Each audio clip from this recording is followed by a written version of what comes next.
Samedi 24 mai 2014, cette semaine dans le grand show de l'info, placard doré pour les ténors français au Parlement européen. La France affiche la fâcheuse habitude de recaser dans le Parlement. Alors justement, nous essaierons de comprendre pourquoi cela se produit-il.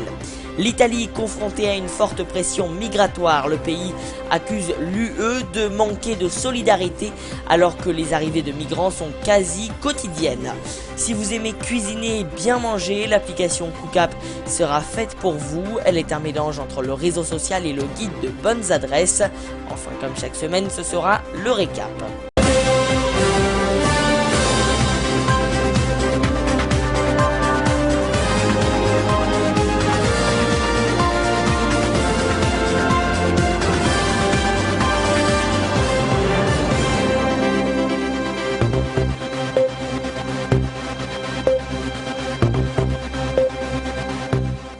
Bonjour à tous et bienvenue dans le grand show de l'info. Il s'appelle Nadine Morano, Vincent Peillon, Rachida Dati ou encore Marine Le Pen. La France affiche la fâcheuse habitude de recaser au Parlement européen ses ministres déchus ou recalés du suffrage universel, au risque de donner l'impression de ne pas prendre au sérieux la Chambre qui siège à Strasbourg et Bruxelles. Reportage. Nadine Morano, candidate UMP dans l'Est, Vincent Peillon, candidat dans le Sud-Est. La France poursuit sa tradition d'envoyer au Parlement européen ses ténors politiques déchus, comme l'a fait l'UMP en 2009 avec Rachida Dati. Cette habitude met en colère les eurodéputés de base. On les envoie au Parlement européen pour leur faire un cadeau. Mais la politique européenne, c'est pas faire des cadeaux. Le dumping social, les paradis fiscaux, le dérèglement climatique, toutes ces solutions, elles sont européennes. Il faut envoyer des gens qui croient en l'Europe, qui s'investissent notamment au Parlement européen et qui ne se considèrent pas justement ce Parlement européen comme un tremplin. Les eurodéputés français figurent aussi parmi les moins présents, à l'image de Marine Le Pen et Jean-Luc Mélenchon, qui consacrent plus de temps à leur parti qu'à leur mandat. Le fait de considérer le Parlement européen comme un placard doré tient au système politique français. On cherche effectivement à recaser les recalés du suffrage universel, si on peut dire. Ce qui compte dans notre pays, qu'est-ce que c'est? C'est le pouvoir exécutif, c'est l'Élysée, c'est Matignon, c'est surtout l'Élysée en l'occurrence. Ce qui compte aussi, ce sont les mandats locaux, alors que l'eurodéputé apparaît hors sol. 40% des eurodéputés français à Strasbourg cumulent leur mandat de député européen avec un autre mandat national. Les Français ont aussi peur de perdre de leur visibilité médiatique quand ils vont au Parlement européen, dont les travaux n'attirent pas la lumière. Choisir le mandat de député européen, c'est faire vœu de chasteté médiatique. On a souvent l'impression, notamment chez vos confrères journalistes, globalement dans les médias régionaux ou nationaux de notre pays, que c'est dans l'hémicycle du Palais Bourbon et salle des 4 colonnes que tout se joue. Contre-exemple, l'ex-ministre Pierre Moscovici, redevenu député français, attend avec hâte de reprendre le train pour Bruxelles, pas pour son obscur parlement, mais très probablement pour un poste plus prestigieux au sein de la Commission européenne. L'Italie accuse à l'Union européenne de manquer de solidarité alors que les arrivées de migrants sur ses côtes sont quasiment quotidiennes. Reportage justement sur une des îles d'Italie. Ils arrivent de loin, déshydratés et épuisés, mais en vie. Certains de leurs compagnons de voyage, eux, n'ont pas eu cette chance.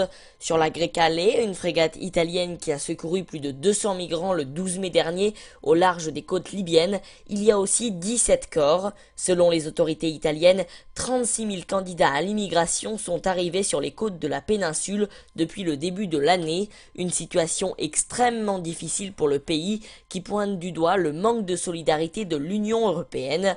Rome a même menacé de laisser partir d'Italie tous les demandeurs d'asile si l'UE ne lui venait pas en aide. La France a bien des côtes sur la Méditerranée, l'Espagne aussi, et d'autres pays encore sont des pays de la Méditerranée. Donc il devrait y avoir une action commune, non? Après tout, nous faisons tous partie de l'Union européenne, non? Alors il faut qu'on s'intéresse tous à ce problème, et pas seulement l'Italie. Selon les chiffres de Frontex, l'agence européenne chargée de la coopération aux frontières extérieures, 42 000 migrants ont tenté d'entrer illégalement dans l'Union européenne depuis le 1er janvier, majoritairement en Italie, mais aussi en Grèce et en Bulgarie, 3 fois plus que sur la même période en 2013. La majorité vient de Syrie ou bien encore des pays de la Corne de l'Afrique comme l'Éthiopie.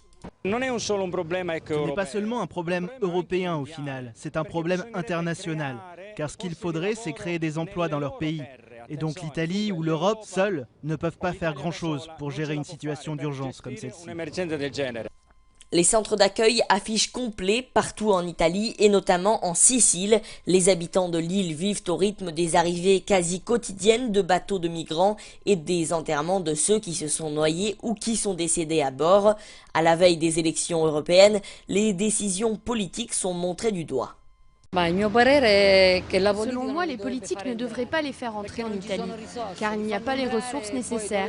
Ils les font entrer et puis ensuite, où les mettent-ils? La Caritas s'en occupe un peu, oui, mais les problèmes sont énormes. C'est la politique qui devrait intervenir en Italie, et elle ne le fait pas en ce moment. Après les 2 drames de l'automne 2013 qui ont fait 400 morts, l'Union européenne a débloqué un budget pour développer les patrouilles à la recherche de migrants en difficulté. La chef de la diplomatie, Catherine Ashton, a également exhorté Libyens et Africains à contrôler les flux migratoires depuis leurs côtes.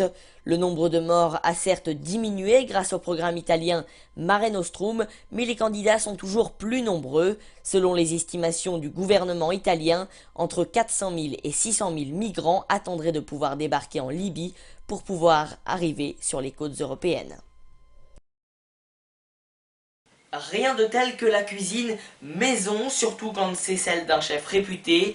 C'est la nouvelle application Cook-App qui est un mélange entre le réseau social et le guide de bonnes adresses. Grands chefs, passionnés et amateurs de cuisine, tous se rencontrent. Après son succès en Argentine, le concept arrive à New York, démonstration en vidéo. Un dimanche soir, un dîner s'organise dans l'est de New York. Mais l'hôte n'est pas n'importe qui. Giuseppe Marone est un chef italien passé par des grandes cuisines comme celle d'Alain Ducasse à Paris, mais c'est aujourd'hui dans son appartement qu'il reçoit. Un dîner entre amis pour Jenny et les autres, à un détail près, les convives ne se connaissent pas encore. C'est différent. C'est intéressant et complètement nouveau pour moi. J'en avais jamais entendu parler avant. C'est comme une aventure accompagnée par de la délicieuse nourriture. C'est l'application Cook-App qui l'a rendu possible, en mettant en contact des chefs et des amoureux de bonne cuisine. Mais pour manger ici, il faut mettre la main à la pâte. Le chef, lui, ne fait pas que cuisiner, il transmet aussi une culture qui lui tient à cœur.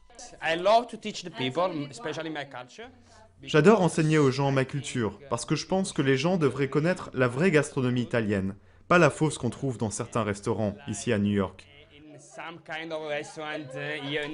Un dîner de chef pour une $60 en moyenne par personne. Créé en Argentine en 2013, Cook-App s'est lancé récemment à la conquête de New York. Nous avons pensé que New York était un point de chute parfait, étant donné la diversité de cultures et de cuisine que l'on peut trouver ici, et que les gens seraient intéressés par ce concept. Et pour ces New-Yorkais, la formule semble être une bonne alternative à la restauration traditionnelle. C'est un bon moyen de se faire de nouveaux amis tout en mangeant un bon dîner. La cuisine faite maison est meilleure que celle de n'importe quel restaurant parce qu'il y a un ingrédient qu'aucun ne peut ajouter, l'amour. 3 mois après son lancement, Cook-App rassemble déjà plus d'une centaine de chefs et 200 clients. Tout de suite, c'est le récap, le résumé complet de l'actualité de la semaine. Fin du cirque médiatique pour Jérôme Kerviel. L'ex-trader a été interpellé dimanche soir à minuit pile. Après une journée savamment mise en scène devant les caméras, Kerviel avait fini par franchir la frontière entre la France et l'Italie.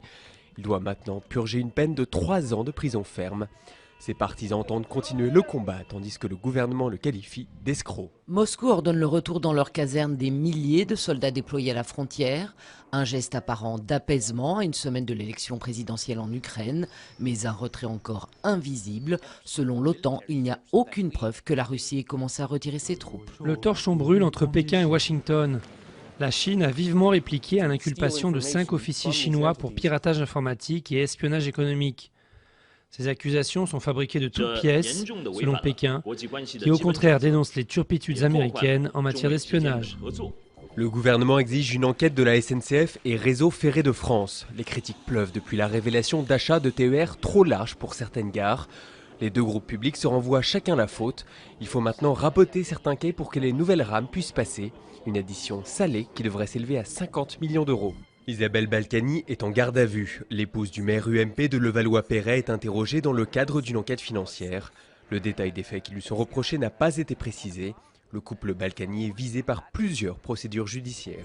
Hosni Moubarak condamné à 3 ans de prison. L'ancien Raïs égyptien a été jugé pour un détournement de fonds, une des nombreuses procédures qui le visent. Âgé de 86 ans, Moubarak est également poursuivi pour la mort de manifestants lors de la révolution de 2011. Cette sentence intervient à 5 jours de l'élection présidentielle, la première depuis l'ère de Mohamed Morsi. Cette fois, c'est bien un coup d'État. 2 jours après avoir décrété la loi martiale, l'armée a pris le pouvoir. La Constitution est suspendue, le gouvernement démis, les rassemblements de plus de 5 personnes interdits, et toutes les télévisions et radios doivent cesser leur programme. Après 7 mois de crise politique, il s'agit selon l'armée de forcer les civils des 2 camps opposés au dialogue. Les cheminots dans la rue pour une autre réforme ferroviaire.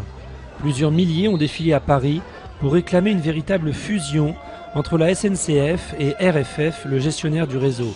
Pour eux, l'affaire des TER trop larges ne fait que conforter leurs revendications. Après le Royaume-Uni et les Pays-Bas, les élections européennes se poursuivent en République tchèque et en Irlande. On s'interroge toujours sur le futur score des eurosceptiques qui pourraient profiter en Irlande du récent plan d'austérité imposé par l'Europe et le FMI. Cela ne devrait pas être le cas en République tchèque qui a largement profité de son adhésion à l'Union européenne. Des fraudes en hausse mais à relativiser. La Caisse nationale des allocations familiales annonce une hausse de près de 19% du montant des fraudes en 2013. Cette évolution reflète une meilleure qualité des contrôles de la CNAF.